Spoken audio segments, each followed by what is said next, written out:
Thank you. Senator Markey. Thank you, Mr. Chairman, very much.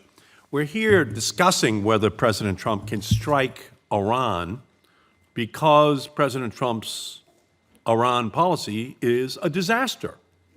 And the president does not have clear authority to attack Iran under current AUMFs. And what's worse, some in the administration are using the chaos to try to provoke a fight. Ambassador Hale, yes or no, isn't Iran enriching more nuclear material to higher enrichment levels now than it was before President Trump unilaterally withdrew from the Iran nuclear agreement? Yes, I believe they are. So pulling out of the nuclear deal has resulted in Iran increasing its nuclear material production. Yes or no, was this disenrichment activity prohibited under the nuclear deal that President Trump has pulled our nation out of? I believe the plan's intent was to prohibit that level of enrichment. Right. And is there any evidence that it was not being enriched, that it was being enriched? There is none. The agreement was being abided by. So it's hard to see how the Trump administration can say it wants Iran to cease its nuclear activities, but then forfeited these strict limits by leaving the deal. So yes or no? We do not currently have a foreign minister to foreign minister level diplomatic channel in Iran. Yes or no? It's true that the foreign ministers are not speaking, yes. So that must make pursuing the diplomacy Trump claims to seek very difficult. I'll also remind my colleagues that we did previously have such a channel, as well as robust working level diplomatic contacts as well in the previous administration. So yes or no, when we were talking with Iran and we were in the nuclear deal, Iran did not attack or commandeer ships or shoot down U.S. drones. Yes or no?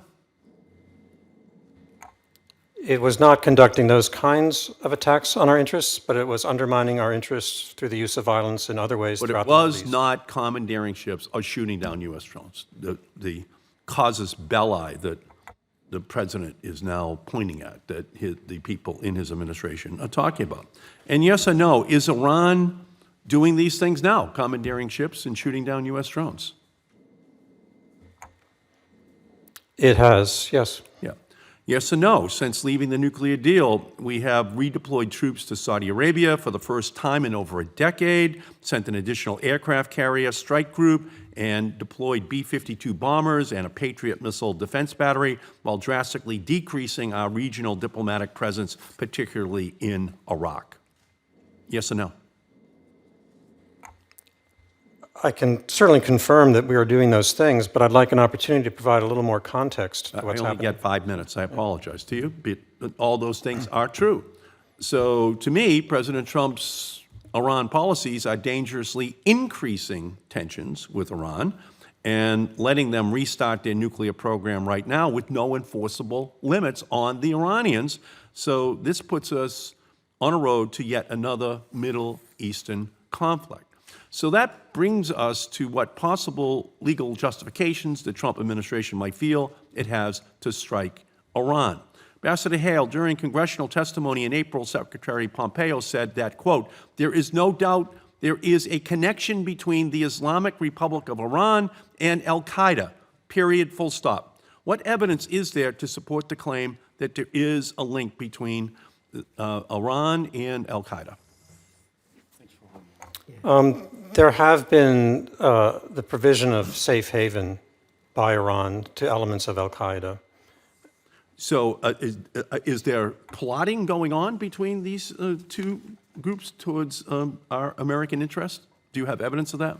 I think we would have to respond in a classified setting to that question, Senator. Well, will you commit to briefing our committee on exactly what Secretary Pompeo means in a closed setting? Certainly commit to providing you with that information. We would be all ears to hear that connection, because despite these serious claims, there has been no evidence, classified or otherwise, that's been offered to me that provides any evidence of this link between al-Qaeda and the Iranian government. And Mr. String, President Trump reportedly approved a strike against Iran before calling it off. Under what specific authority did he order this strike? Thank you, Senator, for the question. So he did not, just to be clear, he did not order the strike. The strike never He ordered never the strike occurred. before he withdrew the order for the strike. Under what authority did he order the strike before he withdrew? What was that authority? Yeah, thank you, Senator. So your question gets at some of the most sensitive types of decision-making. What was the authority that was used to order a strike against Iran? Senators, again, so your question gets to some of the most sensitive decision-making. Right. So what was decisions the authority that was used? I can't get into specific deliberative issues surrounding that set of events. Well, that's why you're here to testify. You're here to tell us what was the authority, because we want to know, was it the Iran, was it the Iraq AUMF, was it the Afghanistan AUMF, or was it just some inherent authority that the president believes he has to just make a unilateral strike against another country that could cause an apocalyptic event potentially in the Middle East? What was the authority? Senator, I respect the question. Unfortunately, I can't get into the specifics of particular deliberations that occur at that time. Okay, well, here's my conclusion then for you. The administration has no authority to strike Iran. The administration must consult and receive authorization if it wants to do so, and the administration does not have the right to entangle U.S. and yet another Middle East conflict without a buy-in from Congress, the people's representative. We're the ones who represent these young men and women who will be sent into that conflict, and without clear proof that the president has authority that is presented to Congress, it would be a big mistake. Thank you, Mr. Chairman.